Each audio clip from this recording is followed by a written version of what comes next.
بسم اللہ الرحمن الرحیم۔ السلام علیکم ورحمۃ اللہ وبرکاتہ۔ محترم ناظرین، ندائے الہی یوٹیوب آفیشیل چینل میں آپ کا خیر مقدم ہے۔ میں آپ کا میزبان مفتی محمد حیدر مبین قاسمی، خادم خلق اللہ تعالی۔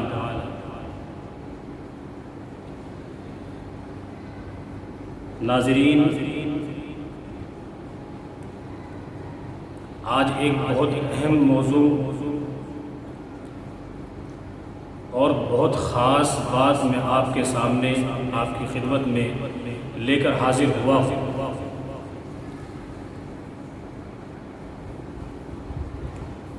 بات عرض کرنے سے پہلے میں آپ سے درخواست کروں گا کہ اپنے چینل ندائے الہی کو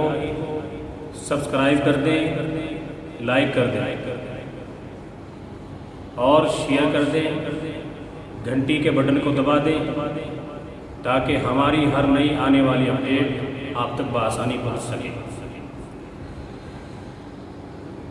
عرض یہ کرنا ہے کہ اللہ تبارک و تعالی نے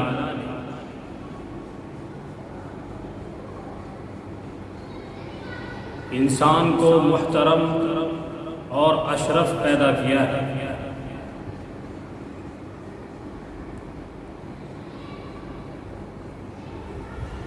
جیسا کہ قرآن کریم کے اندر ہے، لَقَدْ خَلَقْنَا الْإِنسَانَ فِي أَحْسَنِ تَقْوِيمٍ۔ تو اللہ نے جب انسان کو محترم اور اشرف بنایا ہے تو پھر کسی کی کیا مجال کہ انسان کو کمزور سمجھے یا کسی کو گرا ہوا سمجھے۔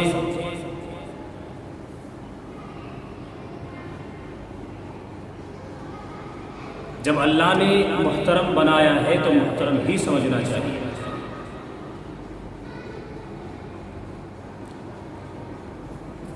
جب انسان کے بارے میں اللہ نے یہ کہا ہے کہ انسان محترم ہے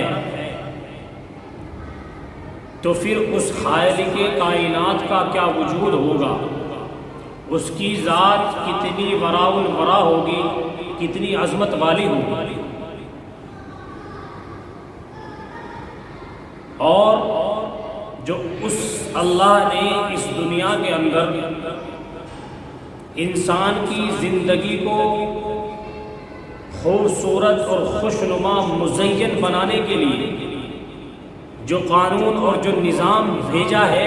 وہ کتنا اعلیٰ اور کتنا افضل ہوگا۔ میری بات توجہ سے سماعت فرمائیں، میں مقصد کی طرف لوٹ رہا ہوں کہ جو نظام اللہ تبارک و تعالی نے اشرف المخلوقات کے لیے بنایا ہے وہ نظام کتنا اعلیٰ ہوگا۔ بنانے والا سب سے اعلیٰ، سب سے اکبر جس مخلوق کے لیے نظام کو بنایا وہ مخلوق تمام مخلوقوں میں سب سے افضل، اور جو قانون بنایا گیا ہے وہ قانون بھی تمام قانونوں میں سب سے افضل، اور جس کا نام قرآن کریم ہے۔ اللہ نے اس پوری کائنات کے لیے، اس انسانی مخلوق کے لیے اور ہر خطۂ ارض کے لیے قرآن کریم کے اندر ہر قانون کو کھول کھول کر وضاحت کے ساتھ بیان کیا ہے۔ اب کہیں سے ایک وسیم رضوی نامی غلیظ شخصیت اور ایک خالص زدہ کتا اللہ کے اس پاک کلام پر اور مخلوق کے لیے ایسے ہدایت والے کلام پر اپنی ناپاک زبان کو حرکت دیتا ہے اور کہتا ہے کہ قرآن کریم کی جو نعوذ باللہ العیاذ باللہ جو کمیاں تھی، جو خامیاں تھی، میں نے ان کو درست کر دیا ہے۔ یعنی یہ جاہل، یہ مردود ایسا ہے کہ اللہ تبارک و تعالیٰ کے بنائے ہوئے نظام کے اندر جس اللہ نے اس مردود کو پیدا کیا، اسی اللہ تبارک و تعالیٰ کے بنائے ہوئے اور اسی کے منہ سے نکلے ہوئے کلام کے اندر یہ منی کے قطرے سے پیدا ہوا ناپاک انسان، جس کی کوئی حقیقت و اوقات نہیں، یہ کہتا ہے کہ میں نے اللہ کے کلام کی نعوذ باللہ من ذالک تصحیح کر دی۔ انتہائی افسوس کا اور شرمندگی کا مقام ہے کہ ایک طرف وہ اپنے آپ کو کلمہ طیبہ یعنی کسی درجے میں مسلمان کہتا ہے، یا یہ کہتا ہے کہ میں قرآن کریم کو مانتا ہوں اور اللہ کو مانتا ہوں، اور دوسری طرف وہ اللہ تبارک و تعالیٰ کے کامل و اکمل کلام کے اندر، جس کے اندر ذرہ برابر بھی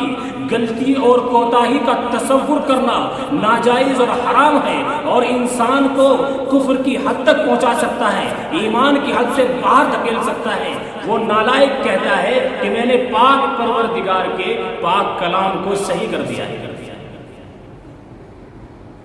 یہ تو ایسی بات ہوئی کہ وہ کہتے ہیں نا کہ جب گیدڑ کی موت آتی ہے تو وہ گاؤں کی طرف وہ چلتا ہے، لگتا ہے وسیم رضوی تیرے دن پورے ہو گئے، اور تجھے موت تو سب کو آنی ہے، لیکن ایسا لگتا ہے کہ تجھے عزت کی موت غالباً راس نہیں آ رہی، ذلیل ہو کر مرنا چاہتا ہے۔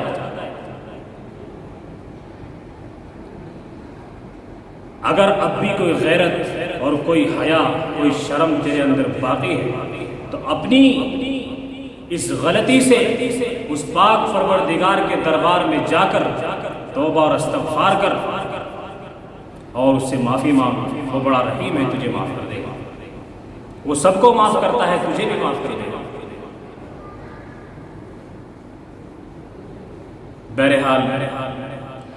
جہاد کی آیتوں کو وسیم رضوی نے بتایا کہ یہ آتنکواد کو بڑھاوا دینے والی آیتیں ہیں، اس لیے میں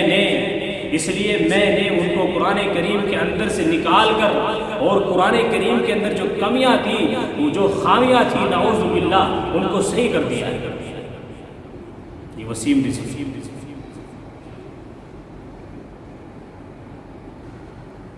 اگر انسان کی عقل کام کرے اور صلاحیت اور قابلیت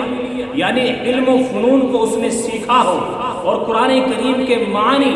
عربی نکات اور اس کے رموز و اسرار سے واقف ہو، تو اس کو معلوم ہو کہ اللہ تبارک و تعالیٰ نے جہاد کو کیوں نافذ کیا ہے اور جہاد کو کیوں فرض کیا ہے، لیکن جب اس کی صلاحیت اور قابلیت اس درجے کی ہے ہی نہیں کہ وہ صحیح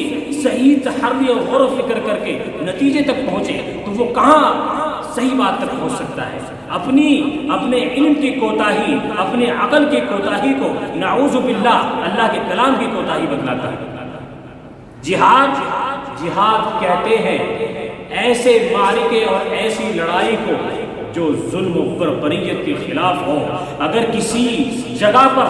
ماں اور بہن کی عزت کو نیلام کیا جا رہا ہو، کسی غریب کی رسوائی کی جا رہی ہو، یتیموں کو مارا جا رہا ہو، مظلوموں پر ظلم و زیادتی کے پہاڑ توڑے جا رہے ہوں، وہاں مذہب اسلام کہتا ہے کہ ان کا تعاون کرو، ان کا ساتھ دو اور ان ظالموں کے شکنجے سے ان مظلوموں کو بچاؤ اور ان کی پوری طور پر تعاون کرو۔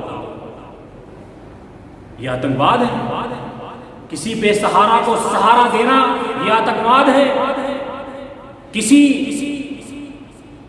کسی مظلوم کو ظلم کے وقت، بربریت کے وقت ساتھ دینا، اس کے آنسو پوچھنا، اس کے سر پہ محبت کے ہاتھ رکھنا،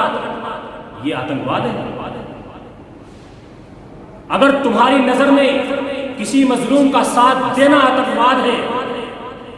تو پھر ہم آتنکوادی سے ہیں، لیکن ہم مظلوموں کا ساتھ دینا اور کسی مجبور کے ساتھ کھڑا ہونا، کسی بے بس کا، بے سہارا کا سہارا بننا، ہم انشاءاللہ نہیں چھوڑیں گے جو ہمیں ہمارے قرآن نے سکھایا.